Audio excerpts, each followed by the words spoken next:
Hello दोस्तों, स्वागत है आप सभी का मेरे टैग मंथन चैनल पर। दोस्तों आज फिर मैं आपके लिए बहुत इंपॉर्टेंट टॉपिक लेके आया हूँ। वो जो टॉपिक है कि जब भी आप अपने पी सिस्टम के लिए कोई रैम बाय करना चाहते हैं, तब दोस्तों आपने देखा होगा जब भी आप कोई रैम बाय करते हैं, अगर आप उसकी स्पेसिफिकेशन मॉडल नंबर पर सर्च मार कर देखेंगे, अगर उसकी जो स्पेसिफिकेशन या फिर स्पेक शीट के अंदर देखेंगे तो वहाँ पर आपको एक चीज जरूर देखने को मिलेगी। वहाँ पे लिखा होता है जितनी भी रैम होती है सब पे लिखा होता है कि यहाँ पे जो इसकी एसपीडी स्पीड यहाँ पर इतने मेगाहर्ट्ज की है। और दोस्तों साथ में आपने देखा होगा कि वहाँ पे साथ में लिखा होता है रेटेड करके या फिर ओसी करके वहाँ पे जरूर लिखा होता है कि ये जो कितने मैक्सिमम मेगाहर्ट्ज तक जा सकती है। और दो साथ में आपने ये भी देखा होगा, जैसे मान लीजिए आपको मदरबोर्ड है आपके सिस्टम में लगा हुआ, अगर आप उसके मॉडल नंबर पर सर्च मारेंगे और वहाँ पे इसकी स्पेसिफिकेशन में देखेंगे और वहाँ पे मेमोरी सेक्शन में देखेंगे तो वहाँ पे आपको दोस्तों देखने वाला है कहीं जो मदरबोर्ड होते हैं काफी मेगाहर्ट्ज की रैम सपोर्ट करते हैं। जैसे मान लीजिए DDR4 में 3200 मेगाहर्ट्ज होती है, पर वहाँ पे वो उससे ज्यादा मेगाहर्ट्ज की रैम सपोर्ट करते हैं और वहाँ पे ब्रैकेट में ओ से लिखा होता है। ऐसे मान लीजिए DDR5 होती है, वहाँ पे मान लीजिए कि वो जो 4800 मेगाहर्ट्ज मैक्सिमम सपोर्ट करता है, पर वहाँ पे आपको 6800 7000 तक भी ओसी में देखने को मिलेगा। और यहाँ पे दोस्तों मान लीजिए कि आप वहाँ पे जो मदरबोर्ड की सपोर्ट लिस्ट में भी देखेंगे तो वहाँ पे आपको दोस्तों जरूर देखने को मिलेगा कि वहाँ पे आपको नेटिव और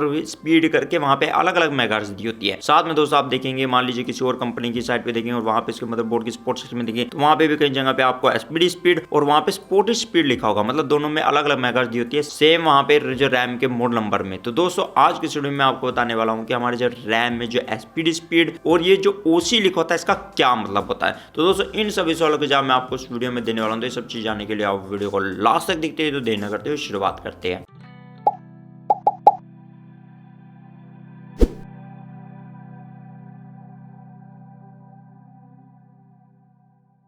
दोस्तों सबसे पहले हम बात करते हैं कि रैम के अंदर जो हमारा एसपीडी होता है इसका क्या मतलब होता है। यहाँ पे इसका मतलब होता है सीरियल प्रेजेंट डिटेक्ट, मतलब यहाँ पे इसका मतलब सिंपल मतलब ये है कि जब मान लीजिए कि हमारी कोई जैसे मान लीजिए DDR4 की मेमोरी है और मान लीजिए वो 3600 मेगाहर्ट्ज की है और वहाँ पे जब हम शुरू में उसे जो अपने मदरबोर्ड में लगाएंगे और जब पीसी ऑन करेंगे तो वो 3200 मेगाहर्ट्ज पे काम करेगी, क्योंकि यहाँ पे जितनी भी हमारी जो DDR4 होती है वो 3200 मेगाहर्ट्ज उसकी जो सीरियल प्रेजेंट डिटेक्ट होती है, मतलब एक स्टैंडर्डाइजेशन होता है, मतलब उससे नीचे की हुई तो वो उससे नीचे ही मेगाहर्ट्ज सपोर्ट करेगी। अगर मान लीजिए उससे ऊपर की हुई मान लीजिए 3600 मेगाहर्ट्ज की है तो वो 3200 मेगाहर्ट्ज पे काम करके उससे बाद दोस्तों हम उसकी स्पीड बढ़ाते हैं। पर यहाँ पे जितनी भी हमारी जो रैम होगी DDR4 में वो जो ज्यादा फ्रिक्वेंसी वाली होंगी वो शुरू में 3200 मेगाहर्ट्ज पे काम करेगी। ऐसे मान लीजिए कोई हम DDR5 की मेमोरी बाय करते हैं और वहां पे मान लीजिए उसकी जो वहां पे वो जो मेगाहर्ट्ज की वो 6000 मेगाहर्ट्ज की है और वहां पे दोस्तों वो शुरू में अगर हम उसे मदरबोर्ड में लगाएंगे तो 4800 मेगाहर्ट्ज पे काम करेगी। वहां पे दोस्तों सिर्फ मैं उनकी बात कर रहा हूँ जो इंटेल के प्रोसेसर जिसमें लगे होते हैं, क्योंकि वहां पे जितने भी हमारे DDR5 वाली जो रैम होती है मतलब वो जो 4800 मेगाहर्ट्ज तक जाती है, मतलब उसकी सीरियल प्रेजेंट डिटेक्ट स्पीड हम बोल सकते हैं। एक स्टैंडर्डाइजेशन है कि अगर हम कोई इंटेल का 12 जनरेशन का 13 जनरेशन का कोई प्रोसेसर लगाते हैं तो वहां पे वो जो शुरू में 4800 मेगाहर्ट्ज पे काम करेगी अगर वहां पे हम DDR5 वाला मदरबोर्ड लगाते हैं। तो यहाँ पे दोस्तों क्या होगा, उससे बाद फिर हम उसकी जो स्पीड बढ़ाते हैं और वो जो स्पीड बढ़ाते हैं उससे क्या बोलते हैं मैं आगे आपको बताऊंगा। आपने दोस्तों देखा होगा जैसे मान लीजिए DDR5 वाले जो कहीं जो मदरबोर्ड होते हैं वो वहां पे 7000 या 7600 या 8000 मेगाहर्ट्ज तक भी वहां पे जो रैम सपोर्ट करते हैं, मतलब वहां पे। पर वहां पे दोस्तों अगर मान लीजिए 7000 वाली भी आप शुरू में लगाएंगे तो वहां पे एसपीडी स्पीड वो 4800 मेगाहर्ट्ज की होगी, या फिर जितनी रैम की स्पेसिफिकेशन में आपको देखने को मिलेगी कि वहां पे इसके सीरियल प्रेजेंट डिटेक्ट कितनी स्पीड है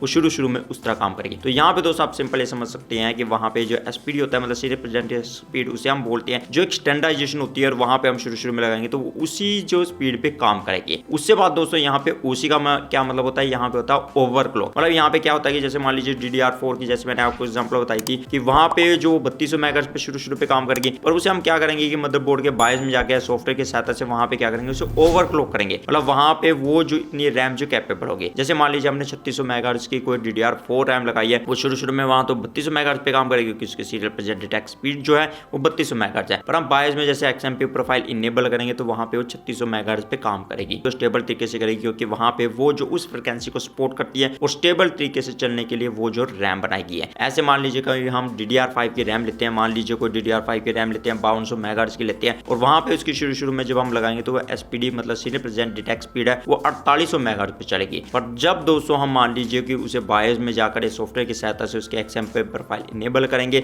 या उसकी स्पीड को ओवरक्लॉक करेंगे तो वहां पे वो 5200 मेगाहर्ट्ज की रैम तक वहां पे चल पड़ेगी। अगर वो 5200 मेगाहर्ट्ज वाली रैम है उसे ऊपर की जैसे मान लीजिए 6000 मेगाहर्ट्ज की तो वो शुरू में 4800 मेगाहर्ट्ज पे चलेगी और जब हम उसकी जो स्पीड बढ़ाएंगे ओवरक्लॉक करके XMP प्रोफाइल इनेबल करके तो वो जो है वहां पे ज्यादा फ्रिक्वेंसी पर चलेगी। यहाँ पे दोस्तों यहाँ पे इसका ये मतलब होता है एसपीडी का, यहाँ पे मतलब होता है सीरियल प्रेजेंट डिटेक्ट स्पीड। मतलब शुरू में जो भी आप कोई रैम लगाएंगे तो स्टैंडर्ड के हिसाब से वहां पे उतनी फ्रिक्वेंसी पर चलेगी जितनी वो सेट की होगी। यहाँ पे दोस्तों उसी का मतलब होता है ओवरक्लॉक। मतलब वो जो रैम है ओवरक्लॉक करने के बाद उस फ्रिक्वेंसी पर स्टेबल तरीके से काम करेगी, क्योंकि वहां पे वो जो रैम है उस मेगाहर्ट्ज को फ्रिक्वेंसी को सपोर्ट करती है और वो जो स्टेबल तरीके से चलने के लिए वहां पे उसके लिए बनाई गई है। तभी दोस्तों आपने देखा होगा जितनी भी ज्यादा जो मेगाहर्ट्ज वाली होती है, चाहे DDR4 में और या फिर मान लीजिए DDR5 में, जो एसपीडी से ऊपर जो स्पीड होती है उनका जो प्राइस आपको काफी ज्यादा देखने को मिलता है। तो यहाँ पे दोस्तों इन दोनों का ये मतलब होता है। अब दोस्तों जैसे मैंने आपको बताया था कि कहीं जो मदरबोर्ड होते हैं उनमें आपको उसी देखने को मिलता है, वहां पे इस करके होता है कि वहां पे वो ओवरक्लॉक रैम को सपोर्ट करते हैं। मतलब वहां पे हमारे जैसे DDR4 में अगर हम इंटेल का प्रोसेसर करते हैं तो वो जो है 3200 मेगाहर्ट्ज तक सपोर्ट करता है, DDR5 में 4800 मेगाहर्ट्ज तक सपोर्ट करता है। अगर हम कोई भी प्रोसेसर के वहां पे स्पेसिफिक में देखते हैं तो इतने जो स्टैंडर्ड जो स्पीड वो सपोर्ट करता है। पर वहां पे दोस्तों क्या होता है कि हमारी जो रैम होती है और जो मदरबोर्ड होता है वो जो ओवरक्लॉक रैम को सपोर्ट करता है, और वहां पे हमारी जो रैम भी होती है काफी जो मेगाहर्ट्ज पे चल सकती है, तो वहां पे हम उसे लगाते हैं। पर वहां पे दोस्तों अगर आप ओवरक्लॉक रैम को वहां पे यूज करते हैं, उसकी वजह से वहां पे प्रोसेसर में कोई भी गड़बड़ आती है तो वहां पे उसकी प्रोसेसर की वारंटी वाइड मानी जाती है। आपको ये भी ध्यान रखना है। तो वहां पे आपको जो स्पीड तो काफी ज्यादा मिलेगी, पर वहां पे फिर आपके कोई खराबी होगी तो वहां पे आपके प्रोसेसर अगर डैमेज हो गया तो उसकी वारंटी वाइड मानी जाती है, अगर वो आपका प्रोसेसर जो वारंटी में है। तो यहाँ पे दोस्तों आपको ये भी ध्यान रखना है। और यहाँ पे दोस्तों जैसे मैंने बताया कि जो मदरबोर्ड होते हैं उनकी जो वहां पे देखेंगे कि यहाँ पे कौन कौन सी मेमोरी सपोर्ट करती है, वहां पे सपोर्ट लिस्ट में जाएंगे मेमोरी सेक्शन में, तो वहां पे आपको देखने को मिलेगा जैसे मान लीजिए कि हमारे गीगाबाइट में वहां पे बोलता है नेटिव और वहां पे स्पीड बोलता है। नेटिव का मतलब यही होता है दोस्तों कि वहां पे उसकी जो एसपीडी स्पीड कितनी है। आप दोस्तों देखेंगे कि वहां पे जितनी भी होंगे वहां पे लिखा होगा कि इसकी जो एसपीडी स्पीड इतनी है इस रैम की, मतलब वहां पे इसका मॉडल नंबर दिया होता है और कितनी जीबी की है और उसमें कौन सी चिपसेट है, और वहां पे दिया होगा कि इसकी सीरियल प्रेजेंट डिटेक्ट कितनी है, और वहां पे दोस्तों स्पीड में दिया होगा कि वो कितनी मैक्सिमम मेगाहर्ट्ज तक वहां पे जो उसकी फ्रिक्वेंसी जा सकती है और वो काम कर सकती है। यहाँ पे दोस्तों गीगाबाइट में ऐसे बोलते हैं। और ऐसे मान लीजिए कि हम MSI में देखेंगे और वहां पे कोई मदरबोर्ड के सेक्शन में देखें, वहां पे स्पोर्ट सेक्शन में देखें, वहां पे भी आपको दोस्तों ऐसे ही देखने को मिलेगा। सभी में वहां पे आपको देखने को मिलेगा एसपीडी स्पीड लिखा होगा